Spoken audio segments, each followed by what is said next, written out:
umara umwaka ukiri mu ngoro y'Imana ugishima Imana ni ubuntu bukomeye. Ntawe ushobora kudondora ibintu yaciye mu mwaka wose. Yesu nashimwe. Turakunda kuvuga tuti mu mpera z'umwaka no gushima Imana, kandi niko biri. Ariko rero umuntu Bibiliya nivuga ngo gushima kurabereye abatunganye. Umuntu arakwiye gushima Imana uko bukeye. Hajya rero amasengesho dusenga keshi 90% amasengesho dusenga no gusaba gusa. Ariko gushima ni ikintu kigora abantu benshi cyane. Ngomba umunezero wihuta, cyane ngomba kuja mu mwemu. Wanaziviwe. Ntangura kwiyumvira kahise kanje kuva nciye ubwenge. Ngatangura gushima Imana, ndagushima ngashima kuva nkiri ruguru ngikura. Ngashima imyaka nabayeho ntaramenya Imana.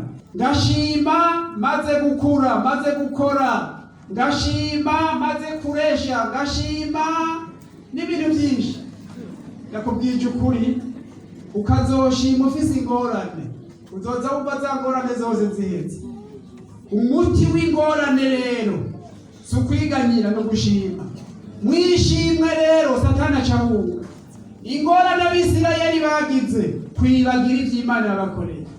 Aha wosubiza amaso inyuma ukibuka mu myaka 10 iheze, ukibuka mu myaka 5 iheze, mu myaka kuva uciye ubwenge wosubira kwiganyira.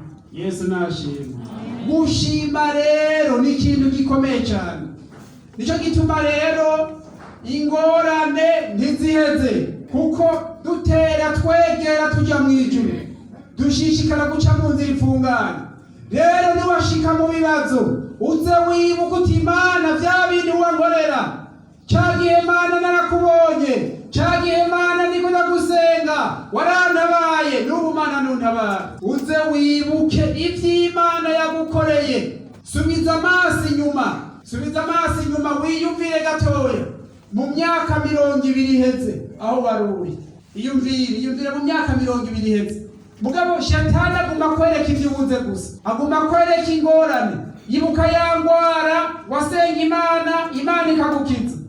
Aho ntiwabonye Imana. Abantu bamaze kubona Imana gorora amaboko turabe. Aha, ubu rero igikwiye no gushima Imana. Ntawe ushobora kudondora ivy'Imana yadukoreye. Imana nishimwe. Imana nishimwe. Nagira ndaguha umuti rero, umuti w'ingorane, umuti w'ibibazo. Uzoshima Imana, uzoshime. Niwarara umusa, niwagira ikibazo, niwagwara, niwahura n'ibibazo, uzovuga uti Imana ndagushima ko wemeye ko cyanyene.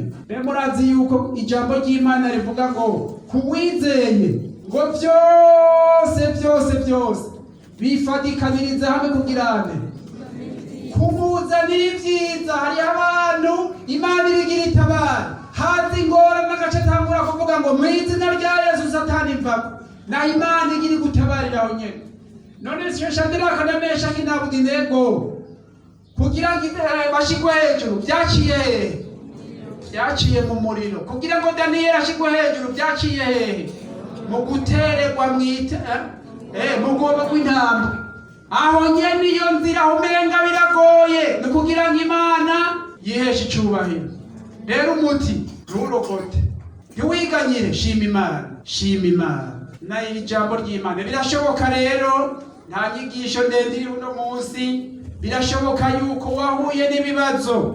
Uyu mwaka ni munini cyane, wahuye n'ibintu bikomeye gose, ariko ntiwahesheje Imana icubahiro.